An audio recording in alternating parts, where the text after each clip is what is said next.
Hola muchachos, hoy vamos a ver la segunda unidad para lo que es segundo medio en cuanto al tema de matemáticas. Entonces, en la clase anterior habíamos quedado en las fracciones y los decimales. Hoy vamos a ver lo que es el lenguaje algebraico aplicado en las fracciones, ¿ya? Antes de avanzar con eso de las fracciones, necesitamos saber, o necesitamos más bien recordar, cómo yo opero con las fracciones, es decir, cómo hago las cuatro operaciones básicas que nosotros conocemos, ya sea la suma, la resta, la multiplicación y la división. Vamos a ver cómo se resuelven tipos de ejercicios con fracciones para poder después llevarlo a lo que es el lenguaje algebraico, ¿ya? Entonces lo primero que vamos a ver son las fracciones con las operaciones básicas. Primero vamos a ver la suma y la resta. Y tenemos dos casos, ¿ya? El primer caso es cuando tienen igual denominador. Si tienen igual denominador, es bastante sencillo en realidad, porque basta con sumar los numeritos de arriba o los números del numerador. Por ejemplo, si tengo 2 tercios y yo quiero sumar un tercio, ¿ya? Fíjense acá que como el nombre es el mismo, es decir, el nombre es tercio, yo simplemente puedo decir, ah, tienen el mismo denominador, por lo tanto, yo puedo mantener el denominador y sumar arriba. Tengo 2 tercios y un tercio, eso me da 3 tercios. Y eso en ese caso es uno, ¿ya? 3 tercios. Estoy tomando 3 partes de una torta o de algún cuadrado. Piensen qué es esto. Tengo acá un cuadrado y otro, supongamos que son del mismo tamaño, y los dividí en 3 trozos, ¿ya? Los 3 trozos son iguales. Acá yo tomé 2 trozos y le sumé uno más. Entonces, si yo junto esos 3 trozos, me va a dar un cuadrado en total, ¿cierto? Tomo los dos del primero y tomo el otro del segundo. Y tengo un rectángulo con los 3 trozos. ¿Ya? Eso es en cuanto a la suma. O también para la resta. Veámoslo en el caso de una resta. Piensen en que ahora yo tengo 2 tercios menos un tercio.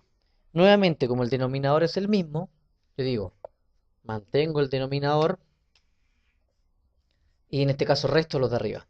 Tengo 2 tercios y le resto uno, por lo tanto me queda uno. ¿Ya? Es decir, tengo un cuadrado, tenía 2 tercios, tengo los 3, ¿cierto? A ver, para que quede igual, más o menos de ese tamaño. Entonces, el primero me ocupa 2 tercios, ¿ya? Perdón, a ver, tengo un rectángulo, ¿cierto? Y lo dividí en 3. Estoy ocupando 2, pero de estos 2 me van a quitar uno. O sea, de estos 3 trozos al que yo dividí el rectángulo, solamente pinto 2 acá. Nos fijamos en el primero. Tengo 2 de esos 3 solamente. O sea, tengo un coso que lo dividí, un rectángulo en este caso que lo dividí en 3 trozos, pero estoy ocupando 2 solamente. ¿Ya? Digamos que el otro trocito quedó apartado. Ahí. ¿Sí? Pero de esos 2 trozos que yo tenía, me quitaron uno. Por lo tanto, me quedé con uno solamente. ¿Ya? El otro me lo hurtaron. Ahí. Entonces, con esto me quedé. 4 trozos, me quedé con uno solo. ¿Ya? Eso es para el caso de la resta. Entonces, veamos qué pasa en el segundo caso, cuando tienen denominadores diferentes. Tienen entonces distinto denominador. Distinto. Distinto denominador. ¿Ya? A ver, voy a anotarlo un poco más grande. Tienen distinto denominador. ¿Ya? Cuando tienen distinto denominador, bueno, tanto para la suma como para la resta, se opera del mismo método. Tenemos que tratar de buscar un denominador que sea común. Por ejemplo, tengo 2 tercios más un sexto. ¿Ya? Fíjense acá, tercio y sexto. Son distintos, por lo tanto yo ya no puedo decir cuál es mi denominador que es común a los dos. Por lo tanto, lo que vamos a hacer es lo siguiente. Nosotros tenemos acá un rectángulo que lo dividimos en 3 trozos y estamos ocupando 2. En el otro sector ocupamos el mismo rectángulo, perdón, y yo lo dividí en 6 trozos iguales y de esos estoy ocupando 1. ¿Ya? Entonces, una manera posible es tratar de que el trozo que sea los trozos más grandes, fíjense que mientras el denominador es más pequeño, los trozos son más grandes, ¿ya? El 3 en cuanto a fracción es mayor que el 6 en el denominador, porque mi rectángulo acá lo estoy dividiendo en 3 trozos, fíjense cada trozo, mientras que el otro lo estoy dividiendo en 6 trozos, fíjense que son más pequeños. Este trozo es más grande que ese trocito, ¿ya? Entonces, una manera de poder resolver esto es ver el denominador mayor, que sería el 3 acá, tratar de dividirlo en este caso en 6 trozos, si es que se puede. Bueno, en este caso se va a poder. Fíjense que yo tengo 3 trozos y además lo voy a dividir ahora en 6. 1, 2, 3, 4, 5 y 6. Fíjense entonces que esos dos trozos, 2 tercios, que eran así grandes, o sea, ahora yo lo partí en 6, ¿cierto? A ver si se ve mejor acá. Esta yo la partí en 6 ahora, ¿cierto? 1, 2, 3, 4, 5, 6, ¿cierto? Y esto, tengo pintadas 4, ¿ya? En 6. Y fíjense que ahora lo que hice es que esa fracción, 2 tercios, yo la transformé de alguna manera en 4 sextos, que es equivalente. Y ahora tengo los denominadores igualados. Entonces sumo esta con esa de allá. Por lo tanto, tengo el denominador igualado, que es 6. Tengo 4 y le voy a sumar 1. Por lo tanto, me quedan 5. Y ustedes pueden contar acá. 1, 2, 3, 4, 5. ¿Ya? Esa es una manera posible. Esa es la manera más sencilla en cuanto a gráfico. En algunos casos no me va a resultar por la sencilla razón de que son muy diferentes los denominadores. ¿Ya? ¿Qué pasa en esos casos entonces? Cuando el denominador es demasiado diferente, vamos a hacer otra forma que es un método matemático que consiste en establecer una tablita para encontrar un valor. Fíjense en lo siguiente. Voy a borrar acá, permiso. Yo voy a tener este caso. Por ejemplo, 2 séptimos más o menos, da lo mismo, un cuarto. ¿Ya? Fíjense que ya tengo un rectángulo y yo lo divido en 7 trozos. 1, 2, 3, 4, 5, 6, 7. Y tengo otro que lo dividí en 4, del mismo tamaño. Pero resulta medio confuso dividir este, por ejemplo, de 7 en 4 trozos. No me daría exacto, no sé cuánto me va a dar. Y este tampoco lo puedo dividir así como ya está dividido ahora en 7. Me va a dar más porque tengo otra partición. Entonces en esos casos va a resultar un poco difícil.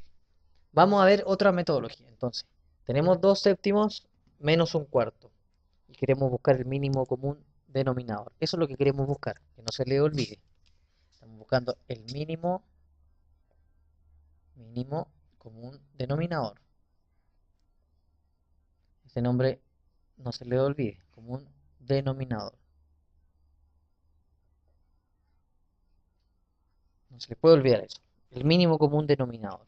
O lo van a pillar así, como mínimo común denominador. ¿Ya? O mínimo común múltiplo también le hablan.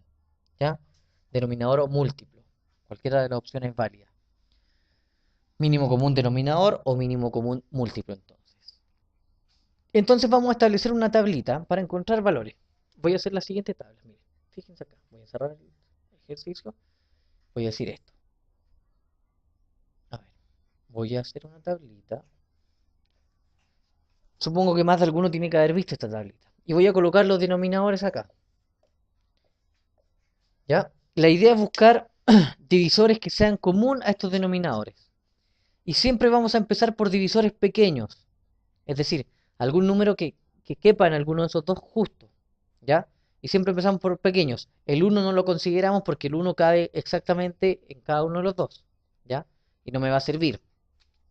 Por ejemplo, el primero con el que yo voy a empezar es el 2. ¿Ya?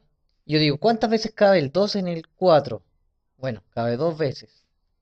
Pero en el 7 cabe 3 veces, pero me sobra uno, entonces no cabe exacto. Por lo tanto, el 7 lo voy a mantener. ¿Ya?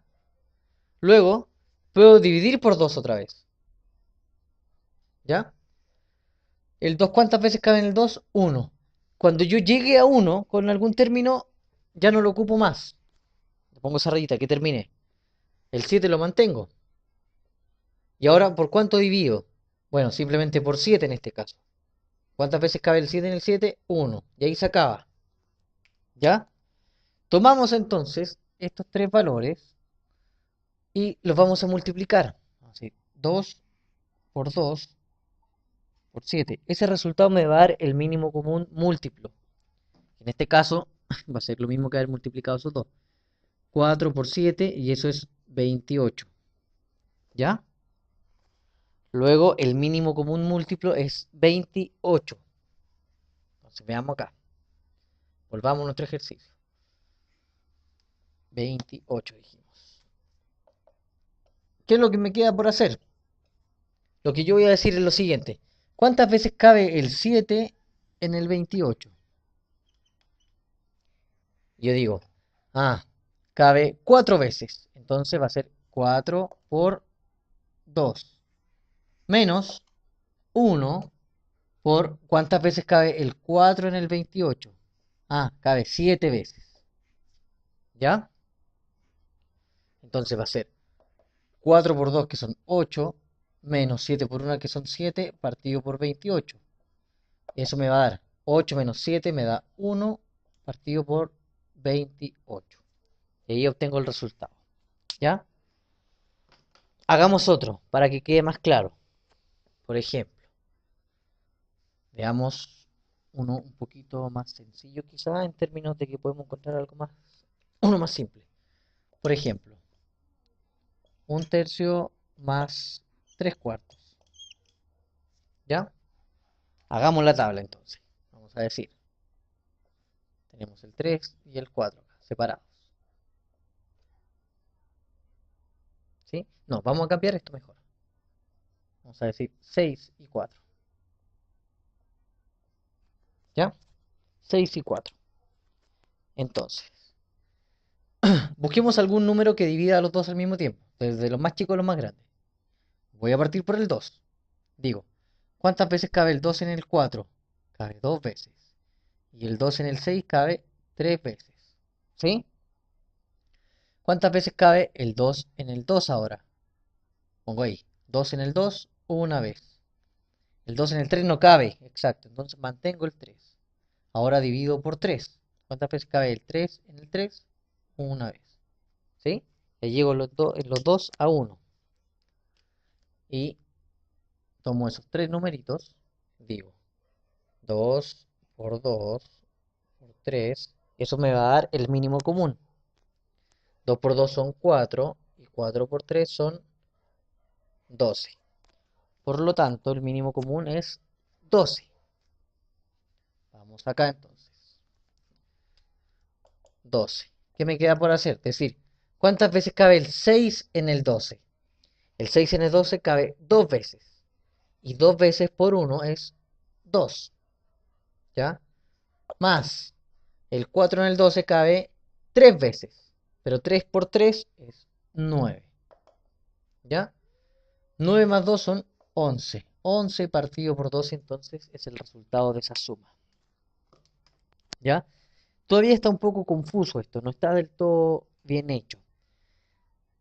Otra posibilidad de hacerlo, y después les voy a explicar bien en el fondo por qué se hace de esta forma, ¿ya? Pero otra posibilidad es, por ejemplo, llegar, tomar así directamente y decir, el mínimo común va a ser la multiplicación de los denominadores. Digo, 6 por 4 va a ser 24. Y multiplico cruzado después. Quizás muchos le han dicho eso, multiplico cruzado. 4 por 1 me va a dar 4, más, y 6 por 3 me va a dar 18. Sumo arriba y me va a dar 22 partido por 24. Esta fracción es equivalente a esa, ¿ya? Esa fracción es equivalente. ¿Por qué es equivalente? Vamos a verlo después para poder establecer en el fondo por qué nosotros lo hacemos de esta manera, con esa tablita, o por qué podemos multiplicar directo, ¿ya? Entonces, eso va a ser a continuación.